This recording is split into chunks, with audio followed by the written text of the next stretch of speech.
Does the uterus need to be balanced? What if its natural state is one of imbalance? Listen in to hear Rachel Shapiro, a fantastic midwife in Israel, as she shares why the uterus doesn't need to be in a state of balance. But what does this mean for our assessments? Hello, friends. This is Lynn Schulte, and you are listening to the Birth Healing Summit podcast. We are here for meaningful conversations that will transform the way you work with pregnant and postpartum clients. Whether it is a new perspective, tool, or technique, you'll be able to implement it into your practice today. I invite you to sit back, listen with an open mind, and grab the golden nugget today's guest has to offer. Now let's get started. Welcome to this episode, everybody. I am beyond excited to have this conversation with our guest today. We have with us Rachel Shapiro. Rachel is a midwife out in Israel. She is the author of, or soon to be author of, Mechanism of Balance. And remind me, Rachel, what is your business name again? Equilibrio Balance. That's what I thought. That's what I had down, but I wanted to double check, so I didn't want to say it wrong. So thank you for sharing that. And welcome to this episode, Rachel. I'm so excited for us to have another conversation together. I have been waiting since our last year's summit interview. Rachel and I get together once a year. We have amazing conversations.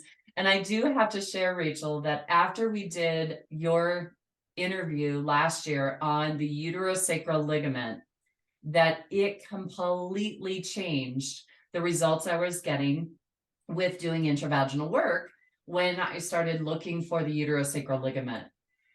And I realized my big aha moment after your talk, because you're like, sure, you can touch the uterosacral ligament internally.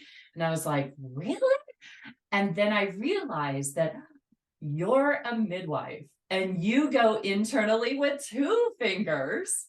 And so that middle finger gives you just that little bit extra reach in there. And Yes. I start my intravaginal, because as physical therapists, we learn 1 finger. And so I start my traditional 1 finger assessment and work with things. But then once I go to assessing the cervix, if there's room and the tissues allow that insertion of that 2nd finger, then I definitely add that. And oh my goodness, you can feel it. Yes, you can. And I have to share that in one of my sessions, you in your interview last year, you shared a couple of case studies that you talked about with the uterosacral ligament. And one of those, you said that you released the ligament and the uterus just like shifted into a completely different place. Yes. I had that experience. It was amazing. so amazing. Yeah, the uterus is off to the left and it was tight. And I released that. And all of a sudden, I just felt like in my finger, like something moved around. And then the uterus is in a completely different position. Yes. Wow. Unbelievable. So thank you. Thank you. Thank you. Yeah, you're so welcome. I'm so excited for the people that you're seeing in clinic, because I wish everybody were getting this in their treatments. Absolutely. Absolutely. Yeah. Because it is so important. And what you shared last year about that, the inferior hypogastric plexus running through that ligament and how much that innervates and controls everything intravaginally as well. And Yes. if those uterosacral ligaments aren't happy, that whole area is not going to be happy. Yeah. So true. Now, okay, anything else you We're want? also going to talk about innervation of the round ligaments today, which will be like several more wow and aha moments for what we can do internally as well as externally. And it's exciting. I love it. And I just get astounded by it every day. Uterosacral ligaments are just my life, and also round ligaments. Yeah. Okay. I'm just so excited that you touch them. Well, we all need to be touching them and working with them for our clients' better health and better results for our clients.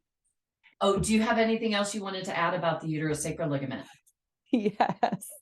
I just want to add one thing. So I had a client who had been calling me for about 3 years, trying to schedule a session, and I kept referring her to other providers because I just felt like what she needed wasn't my particular specialty. She had she had a grade 4 uterine prolapse.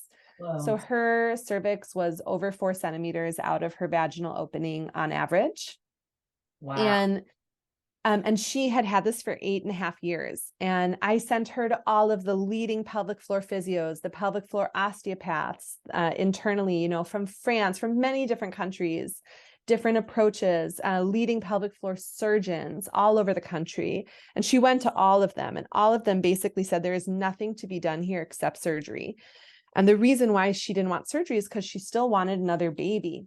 And she'd taken this big break from having a baby, and she really wanted one. And it was this really heartbreaking story. People were really speaking in a way that was insensitive to her. And a lot of things like, how can you be so young and you look like you're 70 with your cervix, and just horrible ways of speaking. And I think people were just really shocked. And when I finally accepted that she really wanted to come for a treatment, she finally came, and it was a huge life lesson for me in other ways. But when she came, I said, you know, I really don't know if what I do is what you need. I really don't know if I can help you. I also think you probably need surgery. I get that it's a hard decision, you know, but basically we did some work. And what was really interesting for me, and the reason why I'm sharing this story, is because I was like, well, what is happening to her uterosacral ligaments? I mean, they're like at least 10 centimeters lower than they should be. And like, they must be so crazy stretched because they're still anchored in their, you know, their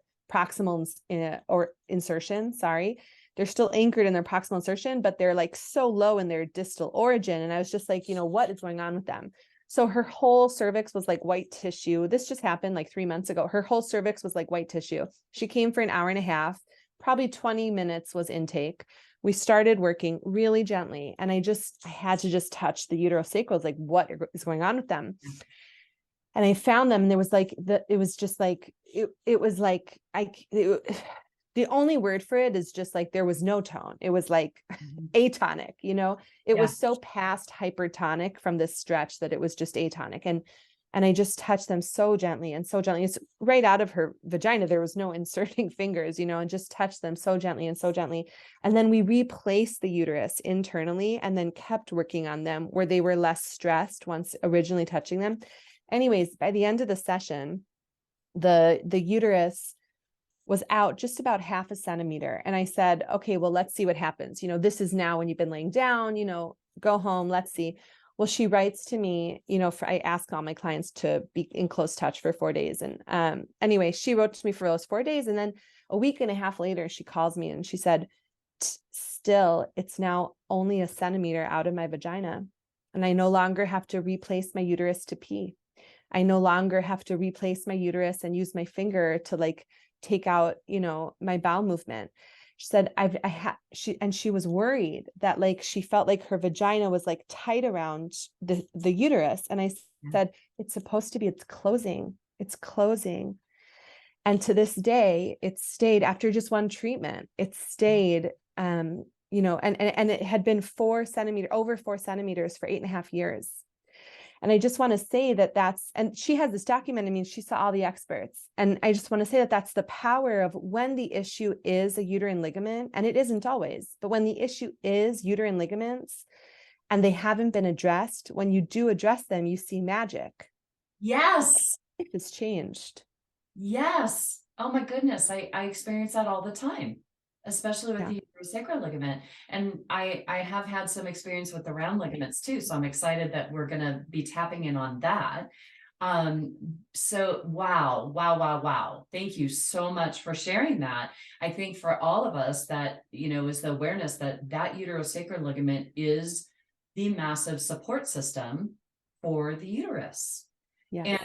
And the other thing I have to say about that is that after you were talking about the different insertion points on the bones or the ligaments of the uterosacral ligament, I use my outside hand on the bones whenever I'm working intravaginally. And when I'm on that uterosacral ligament, I can almost sense where that insertion is in my hand. Wow. Like meaning your hand is kind of lateral over the sacrum so that if you can feel it, or on the sacrum only 7%, or Yeah. 82% in the tissue stemming out of it. And Yes. then you can feel the reaction of that tissue. Like as the uterosacral ligament rebalances, you can feel the reactionary balance. In my hand where it's Amazing. That's beautiful. yeah. And so I'm sensing into that, and it's like, oh, okay, this feels like it's more on the sacrum. Okay, that's kind of happening between, because my hands are in bones. And so then I'm feeling that in between my two hands. So I'm like, oh, that must be the coccygia sacrotuberous complex. And then Yeah, sacrospinous. Yeah, amazing. Wow. then the other one was there was one client where I was releasing it and I really felt it more in the ischial hand. And I was like, she might have a sacrospinous attachment. And yeah, or even ischial spine itself. Like if you were ischial feeling it in spine, the that's bone. what I meant. The ischial spine. Yeah. Wow. And she did have more of a prolapse going on in there. And Wow. so So maybe she had less of that support. exactly, that posterior support, more lateral support, which was causing the uterus to maybe drape down a little bit more. And we had talked about that in your interview last year. And Yes. Yes. Or one of the 4% who it doesn't even go into the uterus. right. Yeah. Just the upper vagina. It's unbelievable. Lynn, that's amazing. I'm going to try to do that. And I think that's beautiful. Yeah. So just as you're, that exterior hand on the sacrum and the ischium, and then just see as you're working on that uterosacral ligament, just see if you can sense where that is connecting into. I love that. I love that. I do that when I do like sacrotuberous work internally. I get it externally also because it's just less pressure in both places. But I've never ever done it to try to sense the distal attachment insertion. Yeah. Yeah. Yeah. So, in my courses, I teach how to compress those bones to release the pelvic floor muscles, and the sacrotuberous ligament as well would be so important there too. Okay, so Rachel, you said something last. I know this is so exciting. So exciting. I feel like we have to remind the folks on the podcast. We get together once a year, so we're just having a blast.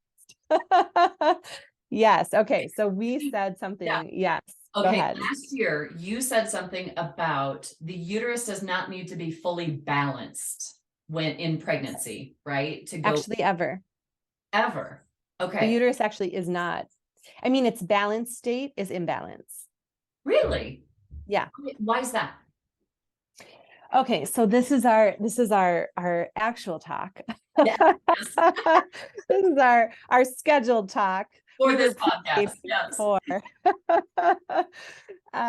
Yeah, so basically there's several reasons to why, and different folks will explain it in different ways. So what we'll try to do here is kind of outline all the different ways that people are basically translating kind of the same reality in their head. Like it's kind of like when you do internal, people will say what they're touching differently, but they're touching the same thing. So we translate what we're understanding or feeling differently. So we'll try to touch on all of them. But basically the uterus's balanced state is imbalance. And this is in several ways. So this is both within a rotation, but it's also within a right to left. So we know that the uterus on its right side is steeper in the lower half of the uterine segment, sometimes the lower third, but often the lower half. And you can see this like referenced actually in medical illustrations from just like a long time ago, even to more modern. And it's called right obliquity. And Gail Tully speaks about it a lot in Spinning Babies, but she's referencing literature that is just really consistent in talking about this right obliquity. And the right obliquity basically is saying like the left side of the uterus is curved, like we imagine the uterus being. Like some people say like a pear, and some people say like a water balloon, and whatever, it's curved. And the right side, and this is just the right side. So this isn't like right anterior or right posterior or right lateral. This is just like the entire right side of this 3D structure of the uterus. Most often, and when I say most often, I mean 80 to 85% of the time, some sources say as low as 2/3 and others say up to 90%, but we can average it out around 80%. So around 80% of the time, which is most, The right side of the uterus is steeper, like it's a steeper slant, and it's actually not that circular like shape. And this is its balanced state. Like this has nothing to do with imbalance. Like when you're rebalancing, this will be what it looks like. Okay. So I'll give you a story. Like after the birth of my second baby, when I could feel my after pains, like the after contractions, the few days after birth, I touched my uterus with my hands, just not like intellectually, just intuitively. Like I just kind of held it, you know, just gently, and not like massaging it or trying to harden it. I just kind of held it. It hurt, and I just kind of gave it some compassion. And it was unbelievable because as I held it, you could see the shape of my hands, and I could feel the shape of my hands. And on the right side, and I was holding the literal outline of my uterus, and I was, 1, 2, 3 days postpartum. I mean, I could literally hold it. And the right hand went at an angle, and I didn't realize at first, right? And then I was like, oh my God, we need to take a picture. It's like unbelievable. I mean, you could see it outlined, and the left was curved and the right was straight. And it was remarkable. I mean, you could just see it. Wow. And this is something that is, it is intensified in pregnancy, and it's intensified because of the rotational aspect, which we'll talk about in just a second, but it actually exists in a non-pregnant state. And what it has a lot of meanings. It has a lot of meanings for babies, but it also has a lot of meanings like for uterine ligaments. So for instance, most research shows that the uterine ligament on the right side is a bit longer. Okay. And part of that is because, right, it doesn't have that curve in. It's a little bit straighter. So it's a little bit longer. And another part of that is because of what's called dextrorotation. So dextrorotation of the uterus is like all, the surgeons learn it and stuff like that. But basically everyone forgets it. But basically the uterus is rotated, and this rotation, some literature says that this rotation is right obliquity. Some people say they're separate.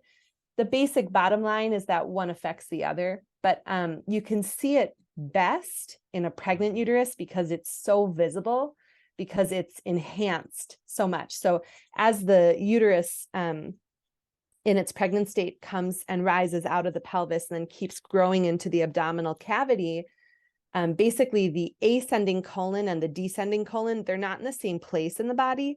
And as the uterus fills that cavity, one of them, basically like the presiding theory of why dextrorotation is enhanced in pregnancy is that the location of the ascending more anterior and the descending more internal, a little deeper, more posterior bit, leads to that increased dextrorotation. So the uterus is kind of turning in a clockwise.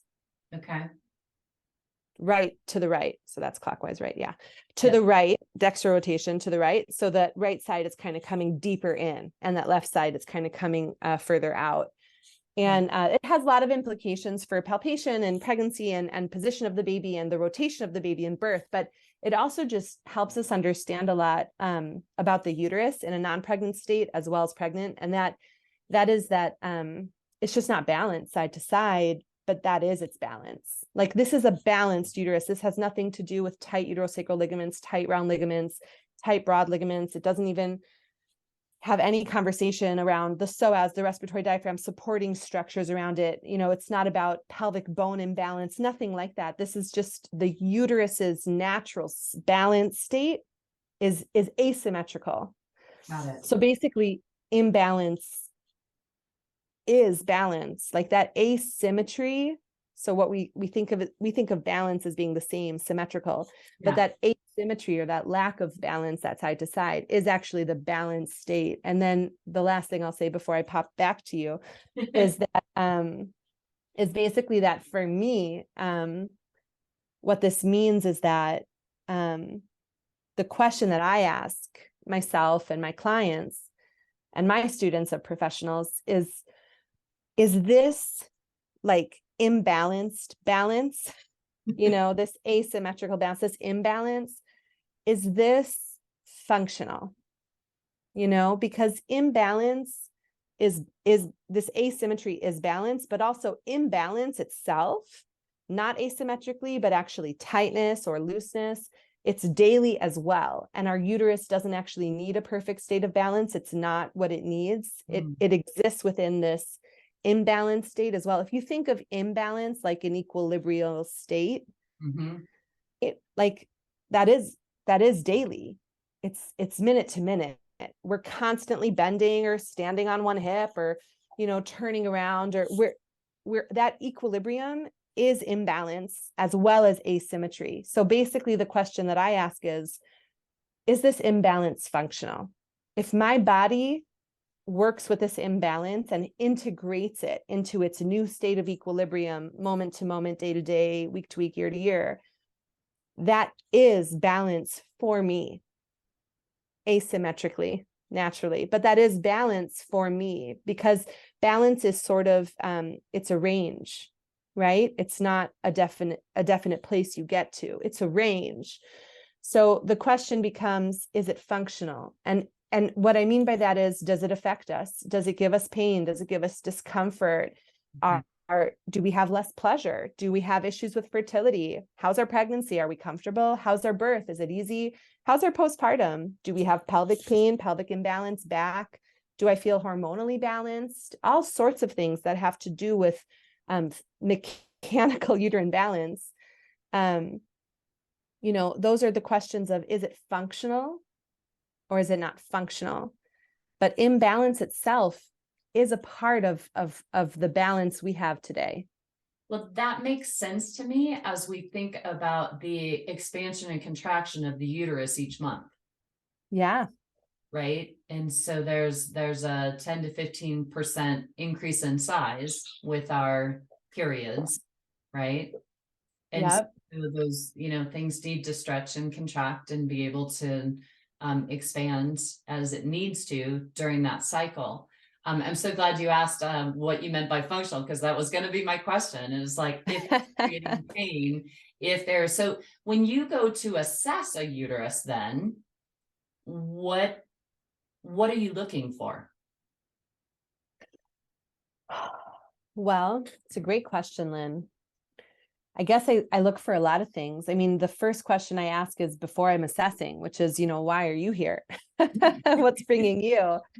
Which is really essential, just because it might not even be what I'm finding, right? And it might be that what I'm finding leads to the real reason that she forgot or didn't feel comfortable mentioning, all sorts of things. But once we get internal, I'm assessing many things, right? I'm assessing, of course, the texture of the cervix itself. I'm assessing its location, any asymmetry from side to side. I'm looking for the different ligaments. I'm looking for the supportive tissue around fascially. I'm interested in it. What's going up at the top. I look more at the bladder now since our last talk, because you were talking about how you do that. Yes. So that trickled in to my treatment. So thank you, Lynn. Yeah, you're welcome. And shout out for Lynn Schulte. And I think that but I'm also looking a lot at like I always ask somebody, did you know that your cervix leans to the left or right, or is that a diagonal, or is that something you knew about yourself? And that's what's true in this moment. Is that something you've known to be true in the past, or is that new information? Is that different? Have you felt different? Do you have back pain or pelvic pain, or, where is it nice for you to have penetration and where is it not? Do you like the penetration on it? Do you not? Do you want to know about positions that would increase that penetrative contact and positions that would decrease it? Just a lot of, I guess it's just really a broad kind of analysis and assessment, and asking what information they want for their life that we could help with just by understanding what's going on at the moment. But mainly what I really love to do is I love to guide my clients, if they can, to touch it themselves, and then to do the release work. And then at the end to touch it again and to see how different. And it's just so revolutionary for people. Many haven't even touched themselves in that way before, but and not all will reach it, but I was just so many times, but many will. And so many times it's amazing for them to realize, wow, that's unbelievable change, like in an hour. Yeah. And it's just really powerful. So I guess I'm assessing all of that, probably more.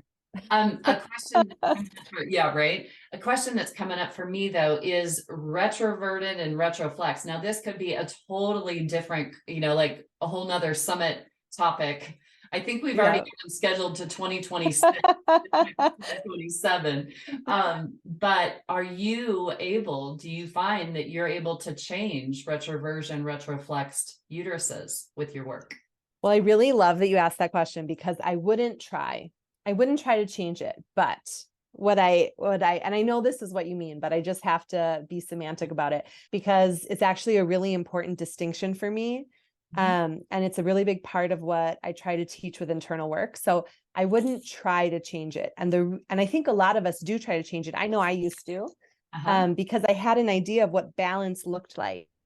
But now that I understand that balance is imbalance, and that might be their balance for now, my treatments look really different because I no longer have this like end goal of where I think their uterus should be. Like, I no longer think that every cervix should be central. I no longer think that every cervix should be, this way or that way.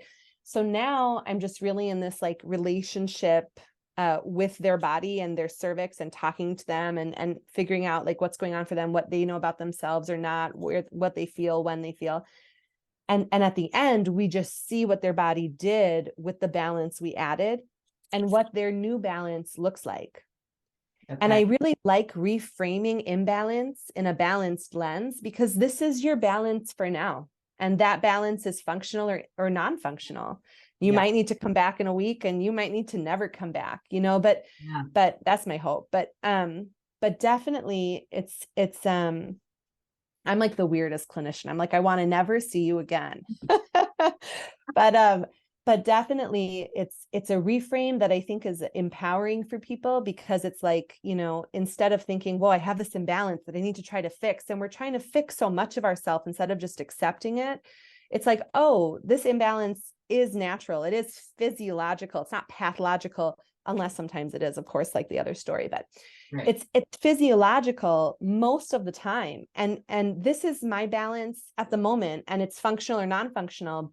And then this is my new balance at the end of the session, and that's functional or non-functional. And then it's like, I really like that framing as opposed to trying to change or trying to achieve this kind of non-existent balance that we've like decided, which isn't real for the uterus. What's coming to mind for me is that, the cervixes that are poking up into the bladder, and you can feel the fundus, deep in that vaginal vault. So that, the uterus, instead of being flexed or forward, is now doing this, and the cervix is poking up into the bladder.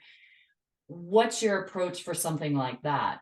Well, I really just want to ask what's going on with her round ligament. And it's so funny because I feel like it sounds like, Lynn, like you rolled up a pitch, but she had no idea I was going to say that. But really that is what I ask, because the function of the round ligament is the anteversion. So when a uterus isn't anteverted, my question is, what's going on with your round ligament? And then I ask a whole different series of questions. Have you noticed swelling in your legs? Have you noticed any swelling in your mons pubis? Have you noticed any tingling in your labia or around your clitoris when you've experienced arousal lately? Is that different than what you've noticed before? I have a whole different set of questions that come up at that point, because now my question is, what's going on with your round ligament?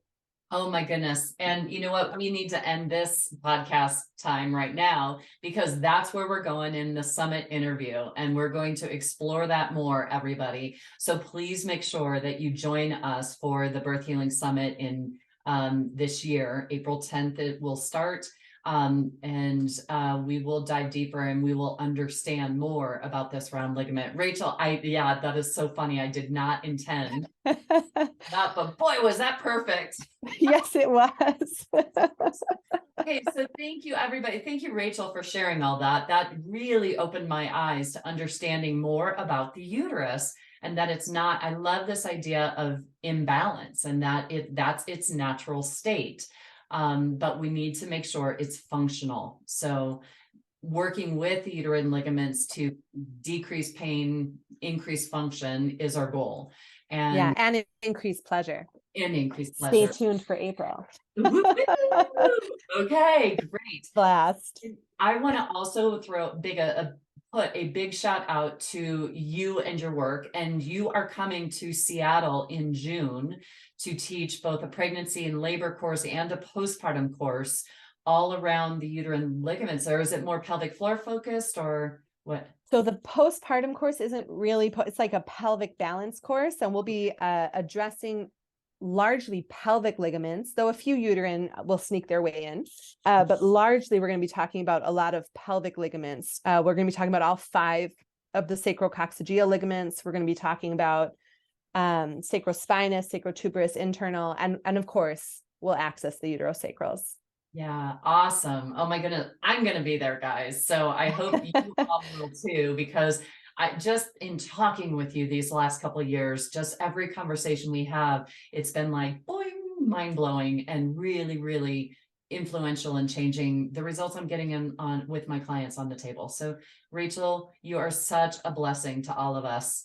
Thank you for sharing your wisdom with us today. And I hope everybody enjoyed this episode, and we will see you all on the next one. And here is to smoother births and faster recoveries for all. Take care, everybody. Bye-bye.